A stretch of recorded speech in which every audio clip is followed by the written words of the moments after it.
অভিনয়ে আবার ফিরছেন সোনম কাপুর। দীর্ঘ সময়ের বিরতি ভেঙে আবারও অভিনয় জগতে ফিরছেন বলিউডের অভিনেত্রী সোনম কাপুর। আগামী বছরই নতুন সিনেমার শুটিং শুরু করতে চলেছে এই অভিনেত্রী। ভারতীয় সংবাদ মাধ্যমে এনডিটিভির একটি প্রতিবেদন থেকে জানা যায়, সিনেমায় ফেরা নিয়ে বেশ মুখিয়ে আছেন সোনম। মা হওয়ার পর এবারই প্রথমবারের মতো ক্যামেরার সামনে তিনি দাঁড়াবেন।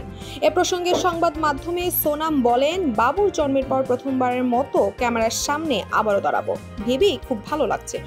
সোনম আরও বলেন, আগামী বছরেই শুটিং শুরু হবে। নতুন প্রজেক্ট সম্পর্কে এখন কিছু বলতে পারছি না, যতক্ষণ না কাজটি নিয়ে কোনো অফিসিয়াল ঘোষণা আসছে। তবে একেবারে অন্যরকম ভাবে দর্শক আমায় পর্দায় দেখতে পারবেন, এতটুকুই বলতে পারি।